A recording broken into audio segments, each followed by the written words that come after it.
Okay, so this is Videocast or Toy Customizing 101.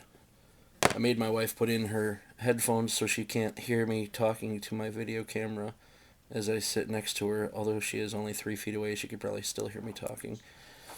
I figure we start small. We do a lot of forage wagons. It's one of our main selling points with our Terre Haute Customs. Some that we do a Dion 1016 SE, Meyer Pro.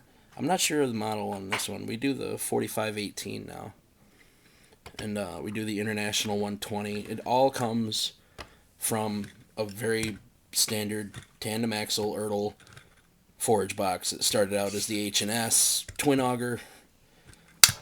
Now it is what it is. So first thing you do, obviously, remove your cap. We're going to take out the beaters, which is very simple. You're going to need a punch, a hammer, a little assertion. Alright, so to save your ears, we're not going to make you listen to me punch these out. All the ones that I have found are put in from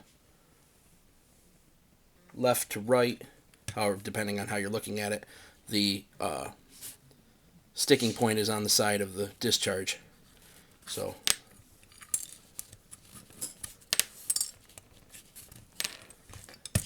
pull your beaters out. First things first, get them out of the way. You don't want to damage them. They're going to need to get painted, and it's easier to paint if you put them on a rod that you can roll over. Makes it much easier. Next thing we're going to do, remove the undercarriage. So, as with anything in this industry, taking it apart is always so much easier than putting it back together. Here we have it apart. Make sure you keep your parts where you know where they are. The last thing you want to do is have to go try to find a screw that big at your local hardware. Probably not going to happen. I think we're going to make this into a Kasten International today. So the next thing we're going to need to do is grind the tabs at the front of the roof off to make us a straight line. So again, to save your ears, I'm going to show you before and after. Essential when grinding. Alright, now after the fact, you can see we've got a clean line. We use a Dremel tool, does a very good job.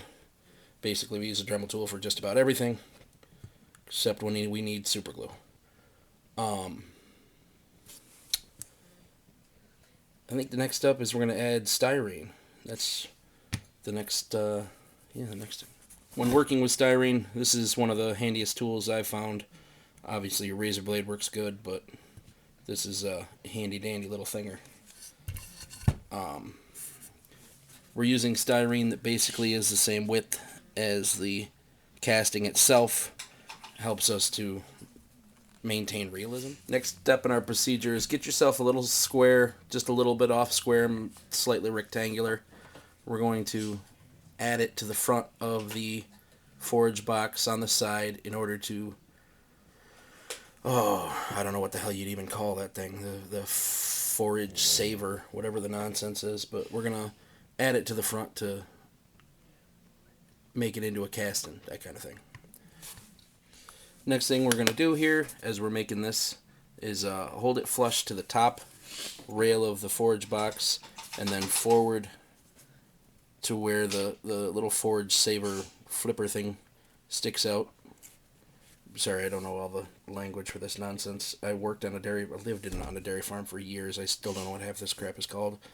But it's what saves forage from falling on your head while you're standing there watching it. Pushes it back into the auger. So right about at the bottom of the angle is where we're going to go forward to. Maybe just a hair forward of that. And then make yourself a little mark.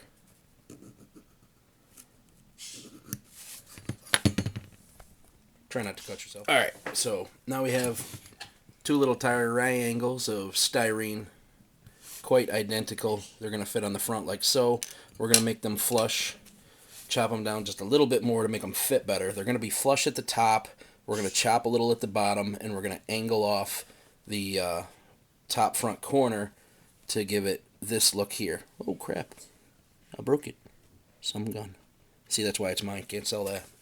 Alright, I probably should have mentioned to get that top corner look, we're going to cut on a 45-degree angle, a tiny little triangle, off of our tiny little triangle. Alright. So now we got our two little tiny funky dunky little pieces. We're going to add these to the front of the wagon. Next thing we're going to do is line them up flush and mark them at the bottom where we're going to need to cut off a tiny little chunk in order to make them fit right. Make sure you know you're side specific. If you're like me, which is not a good thing to be, you don't measure a lot. You do things by flush and the way they look. A lot of my stuff is not measured at all, really. I do a lot of not measuring, so that's not a good thing, but that's how we do it. We must be doing something right, because people seem to like it. If at all possible, when you find your little tiny pieces, throw them away. The last thing you want is a pile of them at the end of the week on your desk, and you have to clean it up like that. Ugh. You spend 40 minutes cleaning your desk before you can do a vodcast, and your wife's laughing at you the whole time. Oh yeah, it's hilarious. We're in the Syracuse area. We're using Walt's Hobby Shop. Instacure is what I prefer. My wife uses a different potion as to so she can fix cab glass without leaving a white residue. She's got her headphones on still, or otherwise I'd have her tell you what it was. But Scott. What? Oh. If you want to attach cab glass and not have white residue, Super Gold Plus. Instacure, odorless, gap-filling glue. Wonderful stuff. It was a commercial I didn't get paid for. That's ridiculous. Sorry, I gotta remember to put this in front of you. Oh yeah, by the way, I glue my fingers to shit all the time. It makes my wife laugh all day. Like right now, she's stifling it.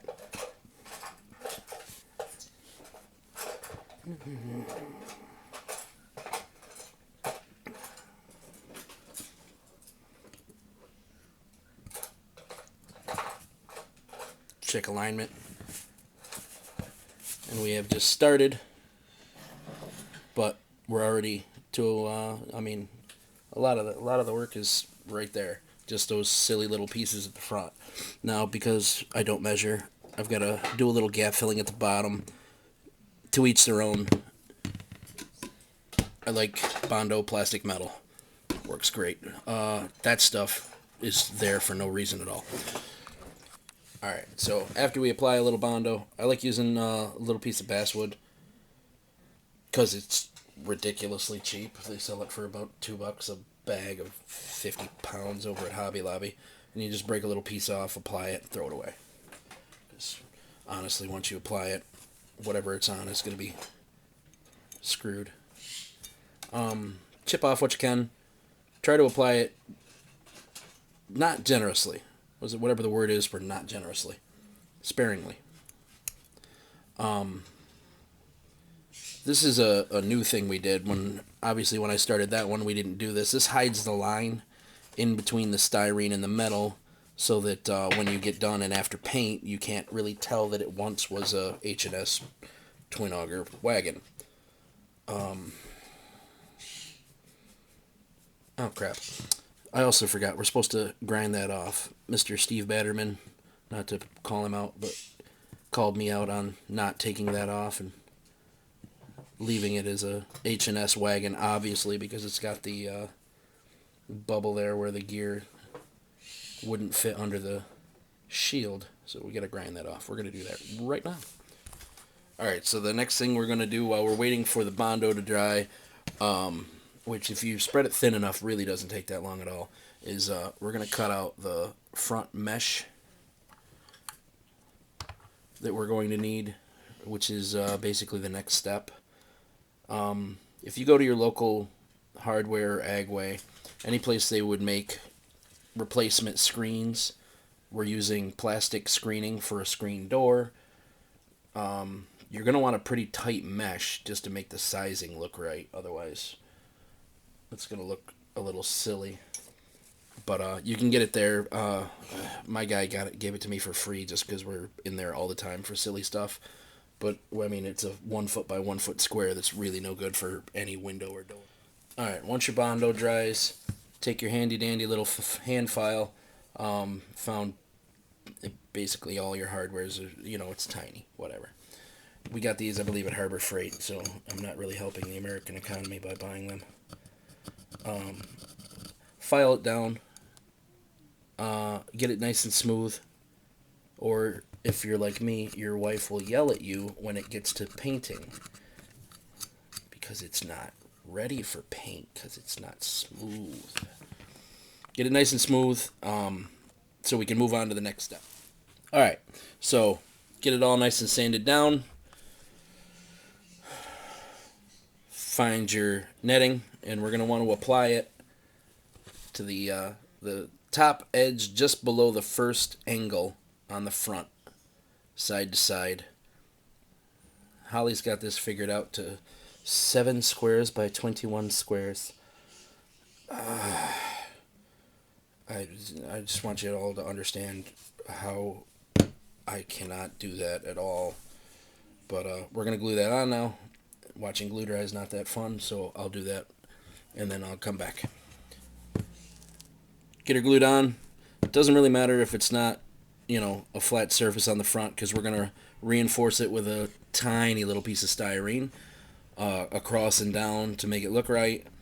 But we're getting a lot closer. I mean, as you can see, step by step we get there rather quick. Alright, so we got our first cross strip applied, glued on. You're going to want to put a little dab of glue on the outside and then a tiny little strip right along the netting so that you can glue the netting to the strip itself, thus giving it a little more stability. But, we get the look right there. We're going to add a tiny little vertical piece, and then the front of it is pretty much done. Alright, so that's basically it for the front of it. We added side moldings, the front cross piece, the netting, did a little Bondo to fill some holes, cut off the little gearbox nub. There is only so much you can do to the casting to make it look like a Kasten. Although I will admit, from our first model, we are truly moving on. It seems like every time we do it, we find a new thing to do to it. This is a model that's a little bit further along. I'm going to use it to finish up the episode.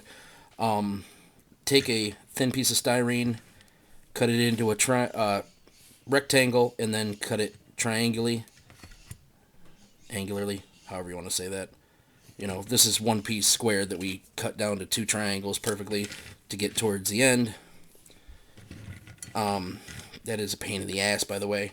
We're using a piece of corrugated styrene found at most of your hobby shops. And with any luck, if this works out, the next one will show Holly giving it some paint. It's not rocket science. We'll say it that way. It's pretty simple.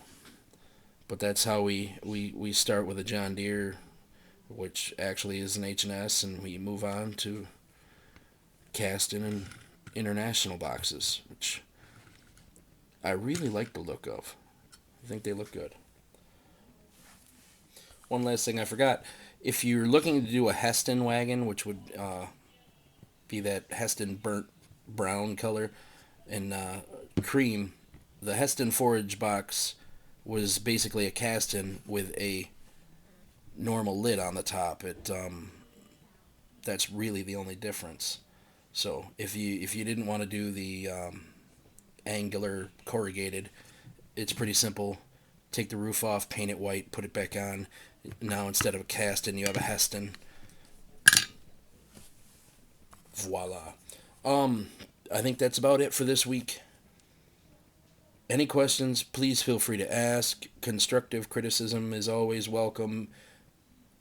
if you're just going to be a jerk about it, either your comments are going to get deleted or we're not going to do it anymore. That's basically how it goes. But like I say, any questions, I'm always willing to answer. You know, I hope I can help. I hope you guys liked it. That's all.